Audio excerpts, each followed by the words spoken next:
നമസ്കാരം. ഗസയിലെ 2 വർഷമായി തുടരുന്ന യുദ്ധം അവസാനിപ്പിക്കാൻ അമേരിക്കൻ പ്രസിഡന്റ് ട്രംപ് അവതരിപ്പിച്ച പദ്ധതിക്ക് ഇസ്രായേൽ പ്രധാനമന്ത്രി പച്ചക്കൊടി കാണിച്ചു. അവസരത്തിൽ ഗസ ഇസ്രായേൽ കീഴടക്കുമോ എന്ന ചോദ്യത്തിനു കൂടി ഉത്തരമാവുകയാണ്. ട്രംപിന്റെ 20 ദിന പദ്ധതിയിലെ 16ാമത്തെ നിർദ്ദേശത്തിൽ ഇസ്രായേൽ ഗസ പിടിച്ചെടുക്കുകയോ അവരുടെ രാഷ്ട്രത്തിനൊപ്പം കൂട്ടിച്ചേർക്കുകയോ ചെയ്യില്ല എന്ന് വ്യക്തമാക്കുന്നുണ്ട്. അതായത് നിലവിൽ നടക്കുന്ന ഗസ യുദ്ധം ഇസ്രായേൽ അവസാനിപ്പിക്കുമെന്നും ഗസ സ്വതന്ത്രമാക്കപ്പെടുമെന്ന് തന്നെയാണ് മനസ്സിലാക്കേണ്ടത്.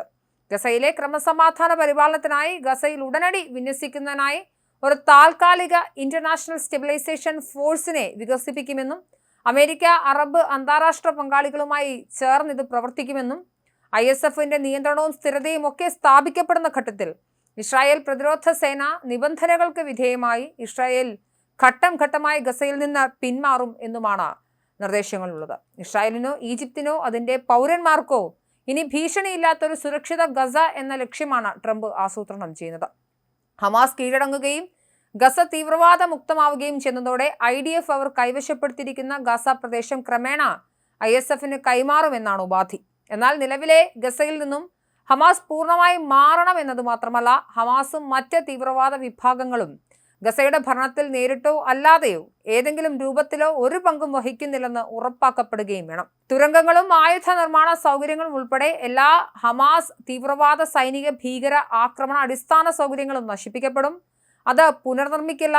സ്വതന്ത്ര നിരീക്ഷകരുടെ മേൽനോട്ടത്തിൽ ഗസയെ സൈനികവൽക്കരിക്കുന്ന പ്രക്രിയ ഉണ്ടാകും. ഇത് സമാധാനം പുലർത്താൻ വേണ്ടിയുള്ളതായിരിക്കും. തീവ്രവാദത്തിന് ഗസയിൽ സ്ഥാനമേ ഉണ്ടാവില്ല എന്നാണ് നിർദ്ദേശത്തിലുള്ളത്. സമ്പന്നമായ ഒരു സമ്പദ് വ്യവസ്ഥ കെട്ടിപ്പടുക്കുന്നതിനും അയൽക്കാരുമായി സമാധാനപരമായ സഹവർത്തിത്വത്തിനും പുതിയ ഗാസ പൂർണ്ണമായും പ്രതിജ്ഞാബദ്ധമായിരിക്കുമെന്നും നിർദ്ദേശത്തിലുണ്ട്. ഈ നിർദ്ദേശങ്ങൾ അനുസരിച്ചാൽ IDF ഗസ വിട്ടുകൊടുക്കാൻ സന്നദ്ധമാകുമെന്നാണ് മനസ്സിലാക്കേണ്ടത്.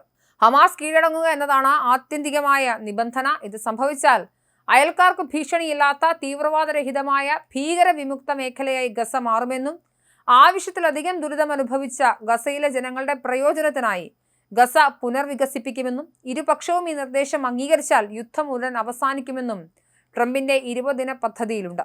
ബന്ദികളെ മോചിപ്പിക്കുന്നതിന് തയ്യാറെടുക്കുന്നതിനായി ഇസ്രായേൽ സൈന്യം സംബന്ധിച്ച രേഖയിലേക്ക് പിൻവാങ്ങും. ഈ സമയത്ത് വ്യോമാക്രമണവും കരയാക്രമണവും ഉൾപ്പെടെയുള്ള എല്ലാ സൈനിക നടപടികളും നിർത്തിവെക്കും. കൂടാതെ ഘട്ടം ഘട്ടമായി സൈന്യത്തെ പിൻവലിക്കാനുള്ള വ്യവസ്ഥകൾ ഉണ്ടാകുമെന്നും നിർദ്ദേശത്തിലുണ്ട്. എന്തായാലും ഇരുവിഭാഗവും കരാർ അംഗീകരിച്ചാൽ യുദ്ധം ഉടൻ അവസാനിക്കും. ഇസ്രായേൽ പ്രത്യക്ഷമായി കരാർ അംഗീകരിച്ച് 72 മണിക്കൂറിനകം മുഴുവൻ ബന്ദികളെയും ഹമാസ് മോചിപ്പിക്കണമെന്നും നിർദ്ദേശത്തിൽ വ്യക്തമാക്കുന്നുണ്ട്. ഗസയുടെ പുനർനിർമ്മാണത്തിന് ട്രംപിന്റെ അധ്യക്ഷതയിൽ ഇടക്കാല രാജ്യാന്തര സമിതി രൂപീകരിക്കും. സൈനിക നടപടികൾ അവസാനിപ്പിക്കുക, ഗസയിലേക്ക് ഉടനടി സഹായം എത്തിക്കുക എന്നതും നിർദ്ദേശത്തിൽ പ്രധാനമാണ്. ഗസ വിട്ടുപോകാൻ ആരെയും നിർബന്ധിക്കില്ലെന്നും പോകാൻ തീരുമാനിക്കുന്നവരെ അതിന് അനുവദിക്കുമെന്നും നിർദ്ദേശത്തിൽ കൃത്യമായി പറയുന്നുണ്ട്.